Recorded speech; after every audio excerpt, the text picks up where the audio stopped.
Uvalde, Sandy Hook,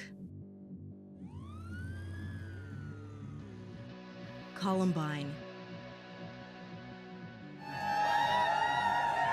Every time the debate about gun control rages, we will not be ruled! But some are also asking, is there another way to stop the violence? That question haunts Missy Dodds every day. I am a survivor of the Red Lake High School shooting.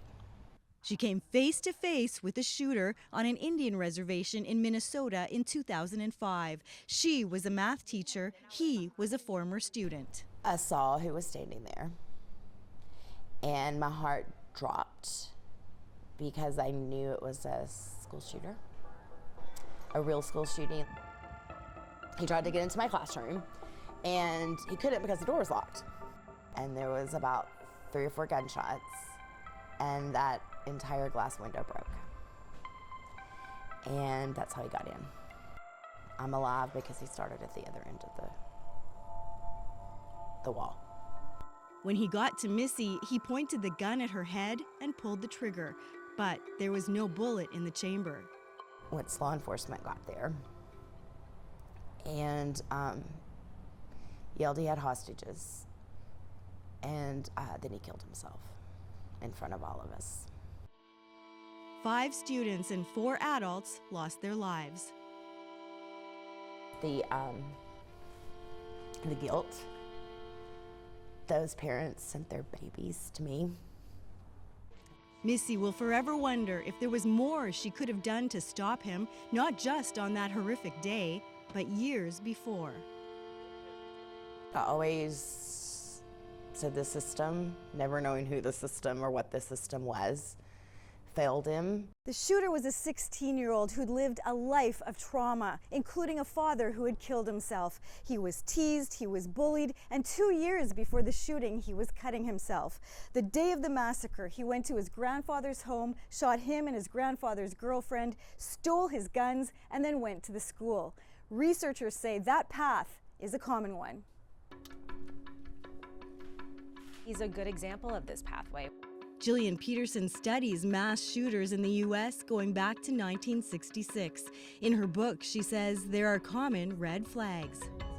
Perpetrators become kind of lonely, isolated, depressed, angry. Many of them are suicidal, hopeless. That turns in from this sort of anger at yourself, kind of this self-loathing, turns outward, and it gets really about whose fault is this? Is it the kids at my school? Is it a racial group? Is it women? Is it a religious group? Oftentimes perpetrators get radicalized online, spend a lot of time studying other shootings and other perpetrators, and then of course they have access to the weapons that they need to carry it out. And these are really designed to be final acts. The perpetrator goes in knowing they're either going to be killed, kill themselves, or end up incarcerated the rest of their lives. Aside from the gun control debate, which is very political, what can people do along the path so you don't even get there? There was this clear pathway to violence, and we tend to focus at the very end of that pathway, either in terms of guns or just in terms of minimizing casualties. But if we go way earlier on that pathway, there's a lot more off-ramps. So even things like getting involved in mentoring young people, especially young men going through traumatic events, things like universal trauma screening in our schools so we can connect kids earlier. Things like school-based mental health, making sure that any kid who's feeling on the outside gets pulled in rather than pushed out further.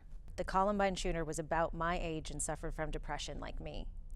As part of her research, Peterson interviewed mass shooters in prison. And I've decided that I'm interested in being part of the work that you're doing to prevent violence from happening in the future. That doesn't sound like a monster. I know. Yeah, these, they're not monsters, right? They're boys, they're men, they're from our communities, they're our classmates, they're our coworkers, they're our nephews, they're our neighbors. So we're about to meet some former students of Missy's who have never told their stories publicly before. We had asked for permission to do the interviews here at the high school, but the superintendent said no. Even after almost 20 years, it's still way too sensitive. That afternoon, Star Jourdain dropped off an assignment in Missy Dodd's room and then went to another classroom. But you were there just moments before. Yeah. Is that timing? I don't know. Something just told me to leave. And there was a girl screaming, and then she stopped screaming after that. When Francisca Mendoza heard the shooting, she and a friend looked into the hallway. He was standing there staring at us, holding a gun. And I was screaming, Ryan got shot, Ryan got shot. And he was holding his chest, like putting pressure on it because he was losing so much blood.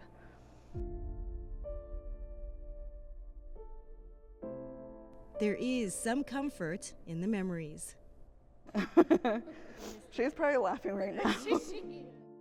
They've had a lot of time to think about how we can make schools safer, and it's about more than gun control. I think bullying is like a big thing that we need to watch for. That's like the biggest thing. Kids getting picked on every day. Research has found training educators to spot red flags can save lives. We need crisis teams, we need more mental health in the schools. We know how to stop them. I failed them, but I don't want to fail them again.